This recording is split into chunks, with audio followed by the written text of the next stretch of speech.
আসসালামু আলাইকুম। আজকের লাইভে আসার মূল উদ্দেশ্য হচ্ছে আপনারা সবাই নিউজটা দেখেছেন যে একটা ছাত্রদের একটা নতুন দল। আমি বলবো দে আর বিট কনফিউজড। তারা প্রথমার্ধে অ্যাডভাইস নিয়েছে জেনারেল ওয়াকারের। একদম আমি গ্যারান্টি দিয়ে বলতেছি তারা জেনারেল ওয়াকার তাদেরকে বুঝিয়েছে যে ইসলামিক দলগুলোকে মিলিয়ে তারা একটা করবে, বিএনপি নাকি বিরোধী দলে পাঠিয়ে দেবে। দ্যাট প্রজেক্ট ফেল হওয়ার পরে এখন জেনারেল ওয়াকার এখন বিএনপির দিকে ঝুঁকেছে, কারণ জানে যে এখন স্ট্রেংথ বিএনপির দিকে, এবং হি অ্যাবান্ডন দ্য স্টুডেন্ট যারা লিডার আছে, আমি যদি ভুল বলে থাকি প্লিজ ডু কারেক্ট মি, যে লেফটেন্যান্ট কর্নেল মুস্তাফিজ যেটা বলেছে ওটা ভুল বলেছে, যে আমাদের সাথে কোনো হয় নাই। বাট এই মুহূর্তে কোনো জেনারেল ওয়াকার ছাত্রদেরকে আর দিচ্ছে না, কারণ উনি বুঝে ফেলেছেন যে ছাত্ররা রাজনীতি করে একটা দল গঠন করবে ঠিকই, বাট তারা কতটুকু সরকার গঠন করতে পারবে দে আর নট শিওর। মানে সরকার তাদের পজিশন কি থাকবে। বাট আমি মনে করি ছাত্রদেরকে এইটা বুঝতে হবে যে একটা নতুন রাজনৈতিক দল করে কিংস পার্টি হওয়ার যে ট্রেডিশনটা আছে এটা আমাদেরকে ভেঙে ফেলতে হবে। আমরা জানি বিএনপি কিংস পার্টি, কি বলে, জাতীয় পার্টি কিংস পার্টি। বাট একটা জিনিস বুঝতে হবে যে জেনারেল জিয়া কিংস পার্টি করেছিলেন, কিন্তু উনি যখন প্রথম রাষ্ট্রটা করেছিলেন তখন রাষ্ট্রের মধ্যে যাদেরকে নিয়ে রাষ্ট্র পরিচালনা করেছেন তারা কিন্তু সব জিনিয়াস লোকজন ছিল, ভালো ভালো লোকজন, স্কলার লোকজন ছিল, আউলফল লোকজন ছিল না। এর পরবর্তীতে আমরা বিএনপিকে দেখেছি যে ওই লোকজন এখনো ওই জিনিসটা ধরে নিয়ে আসে, যে জেনারেল জিয়া তার প্রথম যেভাবে স্কলার লোকদেরকে নিয়ে তার সরকারটা গঠন করেছিল, এবারও হয়তো বা করবে, এই আশার লোকজনের আছে। বাট এক কথা হচ্ছে এই জিনিসটাই আমরা যদি এখন ছাত্রদেরকে কাছে আশা করি যে তারা একটা কিংস পার্টি করবে, এটা একটা ভুল পদক্ষেপ হবে। আমি বারবার যে উদাহরণটা বারবার দিই সেটা হচ্ছে পাশের দেশের কেজরিওয়ালের আম আদমি পার্টি। উনি সরকারি চাকরিজীবী ছিলেন, চাকরি ছেড়ে দিয়ে গঠন করেছেন, ওখানে কোনো গোয়েন্দা সংস্থা তাদেরকে সাপোর্ট করেনি। সো এই মুহূর্তে তাদেরকে সামনের নির্বাচনে অংশগ্রহণ করতে হবে, এবং তাদেরকে শুধু এটা তো বললে হয় না, শুধু মানে ছাত্র যাদের বয়স 20, 25, 30 এদেরকে দিয়ে কিন্তু রাজনৈতিক দল হবে। তাদের আছে জোশ, আছে প্যাট্রিয়টিজম আছে, কিন্তু এর সাথে প্রজ্ঞা এক্সপিরিয়েন্স লাগবে। সো যারা বাংলাদেশের ভেটারান পলিটিশিয়ান এবং বাংলাদেশের যে পলিটিক্যাল সিচুয়েশনে যারা সৎ, তাদের কিন্তু খানা নাই। সে সমস্ত সৎ লোকদেরকে খুঁজে বের করতে হয়, আমি মনে করি, করে তাদের দলের সাথে একীভূত তাদেরকে দলের মধ্যে ভিড়ানোর চেষ্টা করা যেতে পারে। কিন্তু এখানে আমি বলবো যে গোয়েন্দা সংস্থা বা কারো সাহায্য নেওয়াটা ঠিক হবে না। এবং আমি মনে করি যে এই মুহূর্তে সম্ভবত জেনারেল ওয়াকার বা গোয়েন্দা সংস্থা সম্ভবত তাদের এই প্ল্যান, যে ম্যানিপুলেশনের প্ল্যানটা, আমি যদ্দূর শুনেছি তারা আর করতেছে না। বাট যদি করে তাহলে আমি জানবো অবশ্যই সাথে সাথে। 300 আসনের প্রার্থী দিতে পারুক আর না পারুক, বা আমাদের দেশের যে ভেটারান রাজনীতিবিদরা যারা বাংলাদেশের রাজনীতি চেনে বুঝে, তাদেরকে তাদের দলে একীভূত করা উচিত বলে আমি মনে করি। এবং মেইন জিনিস হচ্ছে তাদের প্রতি যে রেসপেক্টটা আছে, এখানে টু ওয়ে মানে হচ্ছে, একটা জিনিস হচ্ছে সবাই এক ধরনের বিশ্বাস করে যে যত সময় পাওয়া যাবে তত দল গুছাইতে, এই যে যদি তত্ত্বাবধায়ক সরকারটা লম্বা হয় তাহলে এই নতুন দল যারা ছাত্ররা করবে তাদের একটু গুছানোর টাইম পাবে।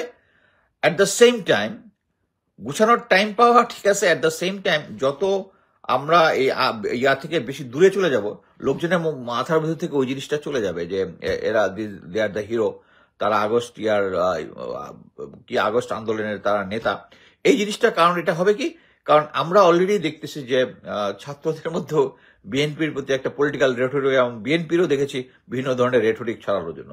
সো আমি একটা জিনিস নিজের বিশ্বাস থেকে ছাত্রদেরকে বলবো যে প্লিজ তোমরা পলিটিক্যাল রেটরিক থেকে বের আসো।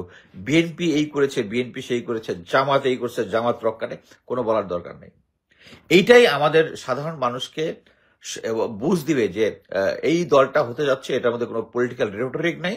দে are from the political, let people understand. People এত বছর ধরে বিএনপির দেখতেছে, যদি গ্রাউন্ডে যদি কোনো চাঁদাবাজি হয় তারা দেখতেছে, এবং তারা ডিসিশন নেবে এটার জন্য তারা কি ব্যবস্থা নেবে, তাদেরকে ভোট দিবে কি দিবে না।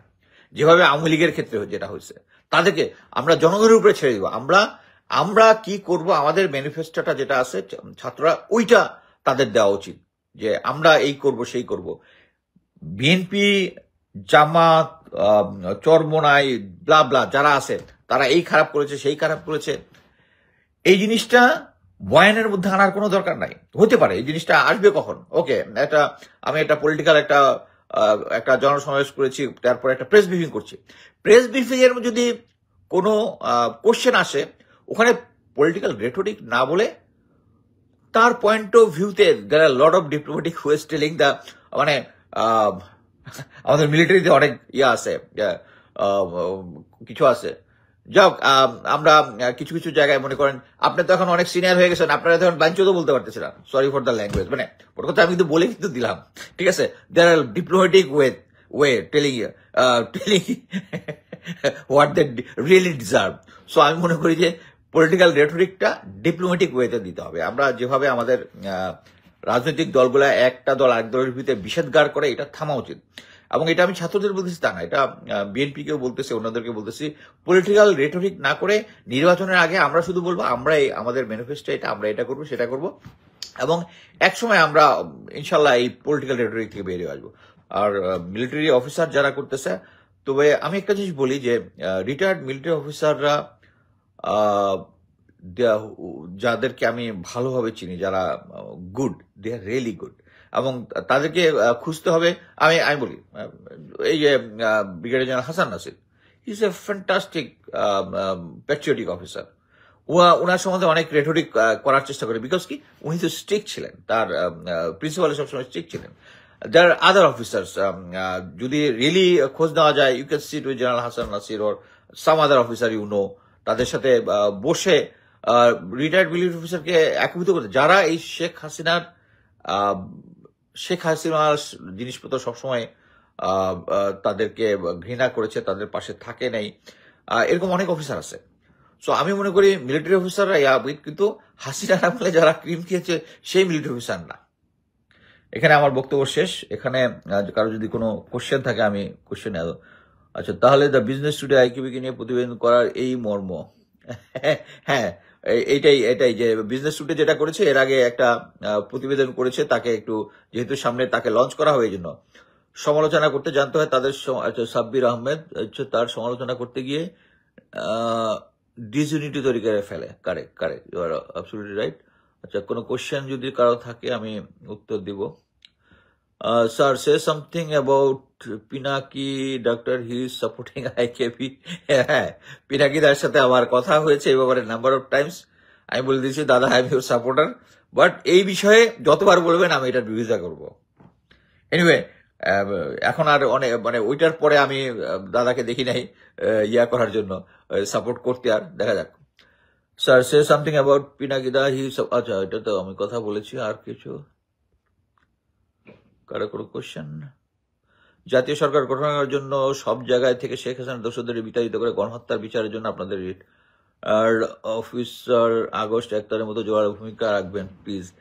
আমি দেশের বাইরে আছি, আমি তো মোট কথা হচ্ছে আমার পয়েন্ট অফ ভিউ হচ্ছে, আমি 28 বছর সেনাবাহিনীকে আমার যতটুক আমি দিয়েছি, বিদেশে এসে আমি অনলাইনে যতটুক করার দিতেছি। অর্থাৎ ওখানে গ্রাউন্ডে যারা আছে, দেয়ার লট অফ অফিসার্স যারা হার্ডকোর অফিসার এবং যারা সত্যিকারের প্যাট্রিয়টিক, আপনি খোঁজ নিয়ে দেখেন তারা এখনো ভালো চাকরিও পাচ্ছে না। যারা বিভিন্ন গভর্নমেন্টের বিভিন্ন জায়গায় এখনো ইম্পর্টেন্ট জায়গাতে যারা আছে, তারা সবাই আওয়ামী লীগের। এবং দেখেন, যারা আওয়ামী লীগকে ব্যাকআপ করছে তাদের, আমিও জানি, আমার ফিউ ফ্রেন্ড যারা আওয়ামী লীগের সাথে ছিল, তাদের চাকরির অভাব হয় না। আর যারা একটা solid officer, engineer background and other things, আমার সাথে কথা হয়েছে, সে এখন পর্যন্ত একটা চাকরি পায় নাই। দে আর প্যাট্রিয়টিক অফিসার, তাদেরকে কেউ খুঁজেও পায় না।